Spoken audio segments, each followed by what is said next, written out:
Milenial itu antitesa orang tua mereka sendiri karena sistem yang ada saat ini menguntungkan semua orang tua atau generasi di atas mereka dan membuat milenial ingin mempunyai solusi ekonomi mereka sendiri. Sistem ekonomi milenial itu apa? Sharing, cashless, digital, dan rating comment. Mereka melawan hampir di semua lini sehingga Mas Yusuf Hadi pernah mengatakan milenial itu kill everything, membunuh semuanya. Apa yang dibunuh? Yang dibunuh adalah generasi di atasnya dan mereka menganggap apa yang digunakan generasi di atasnya tidak cool, tidak keren. Buktinya industri sabun batangan turun terus 10 tahun terakhir di mana milenial itu menggunakan sabun cair. Industri bir turun hingga 60% dibanding 15 tahun yang lalu di masa jayanya minuman bir karena milenial tidak ngebir, bahkan milenial tidak mabok.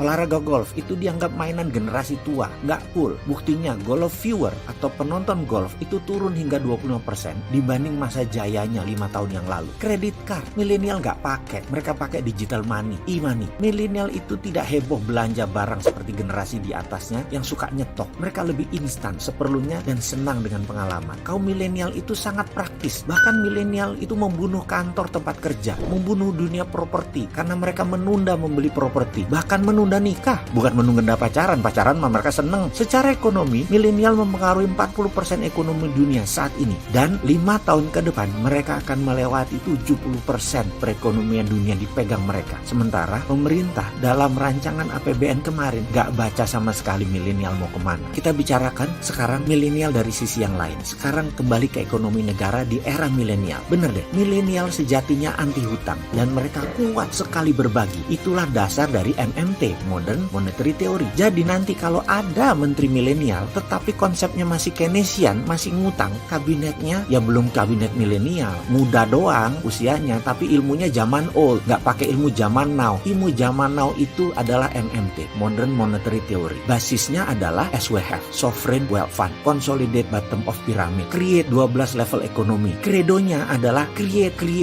Itu adalah kredonya kaum milenial yang menggunakan MMT. Akan banyak perubahan ke depan karena penciptaan yang dilakukan dengan MMT, salah satunya misalnya baterai. Ini melawan hegemoni BBM. Secara singkat nih ya, kita mundur sebentar. Dunia ini terbagi dua kelompok besar, petahana atau incumbent. Mereka semua disponsori oleh perusahaan fossil oil, minyak bumi dan batu bara. Banyak negara dibuat bergantung dengan minyak bumi. Mereka masih mau berkuasa sampai 25 tahun ke depan, kalau perlu sampai 50 tahun ke depan. Sementara sisa dunia sudah mulai melawan, seperti kaum milenial, yaitu mereka anti plastik, pro lingkungan, anti batu bara. Kalau pemerintah Indonesia saat ini masih melindungi batu bara, masih pakai minyak bumi, masih pakai IMF, ditambah obor lagi. Kalau milenial yang MMT tidak, mereka pro baterai, anti plastik, pro printing money, pro project creation. Tapi belum bisa dilakukan karena incumbent gak bisa move on pejabat-pejabatnya. Masih kekunci IMF, masih kekunci sama obor Cina. Mesin Cina yang harus batu bara masih di nomor 1 kan. Kasihan ya kaum milenial, mesti nunggu lagi, kirain sudah bisa sekarang.